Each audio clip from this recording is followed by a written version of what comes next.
y'all surprise man. Tonight,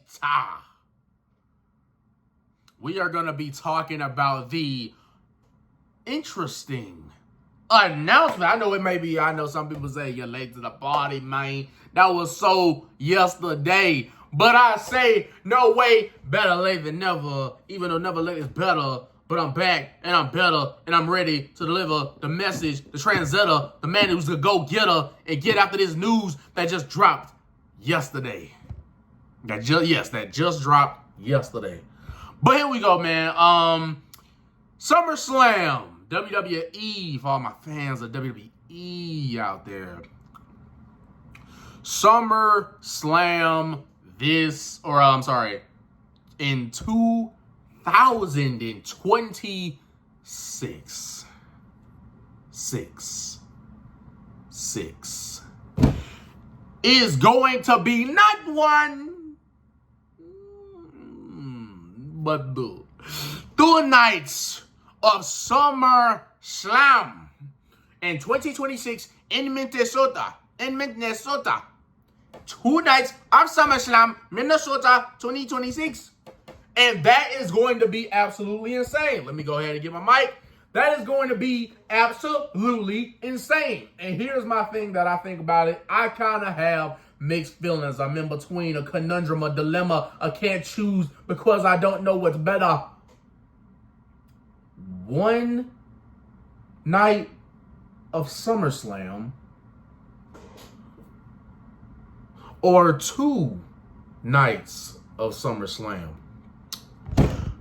On one, let's just do this. Let's just lay out the pros and the cons. The pros, 2 nights of SummerSlam. Talk about the biggest party of the summer becomes now the biggest party of the weekend. Now we talking SummerSlam. Biggest party of now the weekend in 2026. Now, I don't know if they specified it going further. That's going to be the case, or are they just doing it for that year? But they're going to be in Minnesota. SummerSlam 2026. 2 nights. That sounds like fun. And it's kind of like the WrestleMania for the summer, obviously. You know, it's the biggest show. It's the second biggest show. Obviously, only 2 behind it out of the 4 are Royal Rumble and Survivor Series. And then WrestleMania being the number 1. SummerSlam is the number 2 biggest part of the summer. There's a lot of good things they could do with SummerSlam. There's a lot of top guys. I'm just throwing random matches out there, but you could have the possibilities of a Cody versus Randy Orton, a Cody versus The Rock if he's able to come back in time.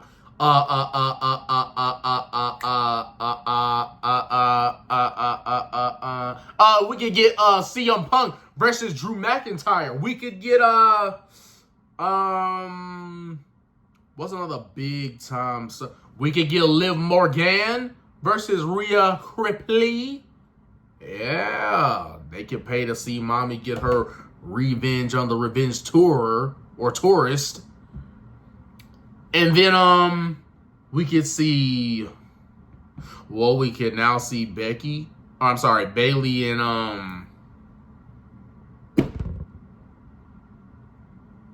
Bailey and Nia Jax.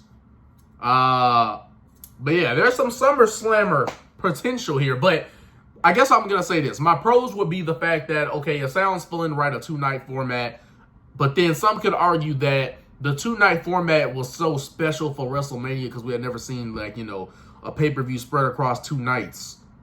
Or a lot of people haven't seen, like, a pay-per-view spread across 2 nights. Like, that's insane. It's like, dang, that's cool. Like, if they want to do that, that's the direction they're going. But then it's kind of like, on the con side,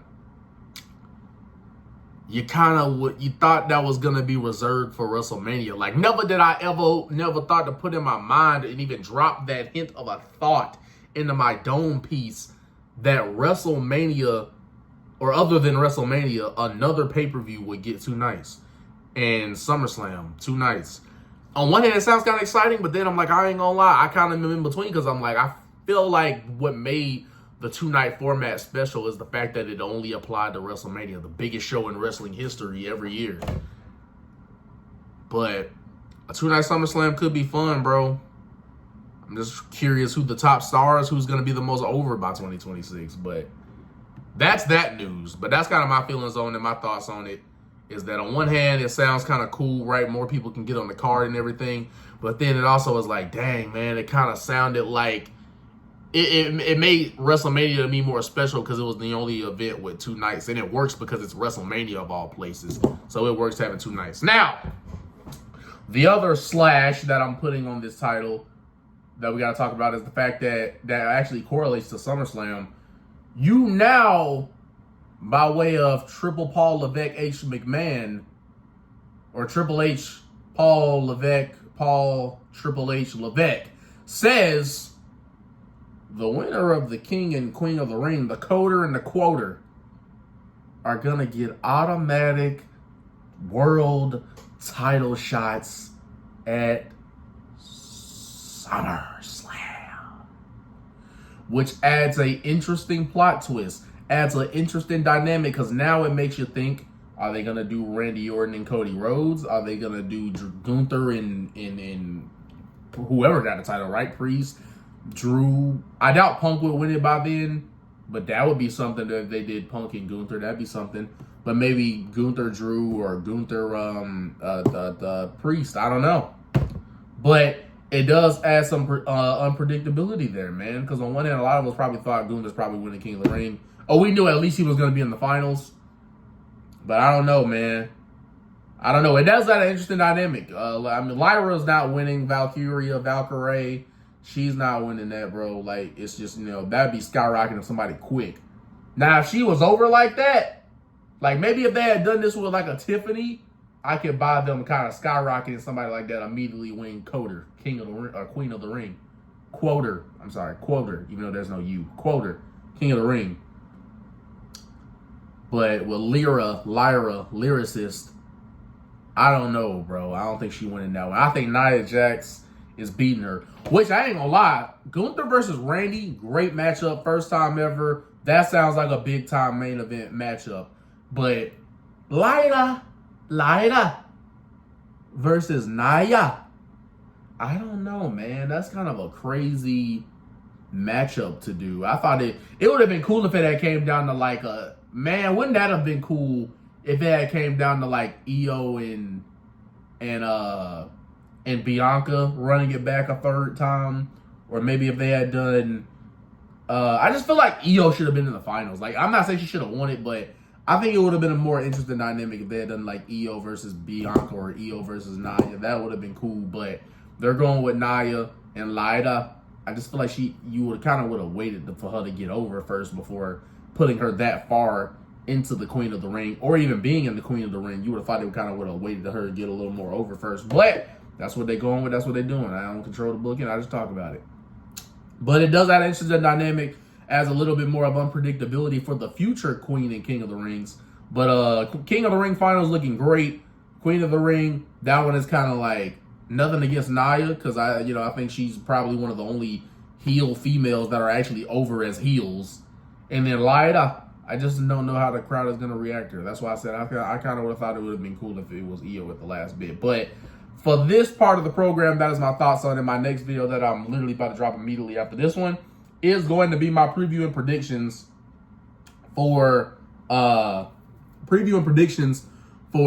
this weekend, as I'm recording this on Friday night. Tomorrow, after SmackDown just ended, tomorrow, Saturday, for my time, 12 p.m., I will be giving my predictions on the very next video after this one. And stick around to the end. Like you stuck around to the end for this video, stick around to the end for the next one, because I'm going to make a big time announcement that y'all may already know about.